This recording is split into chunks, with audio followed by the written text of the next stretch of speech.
ஓர் ஊரில் ஒரு அழகான யானை இருந்தது. அது தினமும் ஆற்றிற்குச் சென்று குளித்துவிட்டு திரும்பும்போது வழியில் இருக்கும் ஒரு தையல் கடைக்குச் செல்லும். அந்த தையல்காரர் மிகவும் நல்லவர். யானை வரும்போதெல்லாம் அதற்கு ஒரு வாழைப்பழம் அல்லது ஏதாவது ஒரு பழத்தை கொடுப்பார். யானையும் அன்போடு அதை வாங்கி சாப்பிட்டுவிட்டு தையல்காரருக்கு தும்பி கையால் சலாம் சொல்லிவிட்டு செல்லும். இது பல நாட்களாக தொடர்ந்தது. நடந்த ஒரு மாற்றம். ஒரு நாள் தையல்காரர் ஏதோ ஒரு கோபத்திலிருந்தார். அன்று யானை வந்து பழத்திற்காக தும்பிக்கையை நீட்டியது. ஆனால் தையல்காரர் பழம் கொடுப்பதற்கு பதிலாக ஒரு ஊசியை எடுத்து யானையின் தும்பிக்கையில் குத்திவிட்டார். பாவம் யானை வலியால் துடித்தது. ஆனால் கோபப்படாமல் அமைதியாக ஆற்றிற்குச் சென்றது.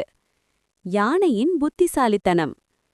ஆற்றில் குளித்து முடித்த யானை வரும்போது தனது தும்பிக்கையில் நிறைய சேற்று நீரை அள்ளிக்கொண்டு வந்தது. நேராக தையல் கடைக்குச் சென்றது. தையல்காரர் என்ன நடக்கப் போகிறது என்று பார்ப்பதற்குள் யானை தன் தும்பிக்கையில் இருந்த அழுக்கு நீர் முழுவதையும் கடையிலிருந்த புதிய துணிகள் மீது பீச்சியடித்தது. எல்லா துணிகளும் பாழாகிவிட்டன. தையல்காரரின் வருத்தம். தையல்காரர் தான் செய்த தவறை உணர்ந்தார்.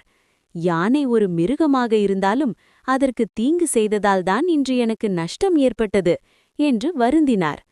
அதன் பிறகு அவர் யானையிடம் மன்னிப்பு கேட்டு மீண்டும் பழங்களை கொடுக்கத் தொடங்கினார். இருவரும் மீண்டும் நண்பர்களானார்கள். நீதி.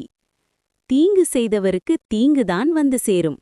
நாம் மற்றவர்களுக்கு செய்யும் நன்மையும் தீமையும் நமக்கே திரும்ப வரும்.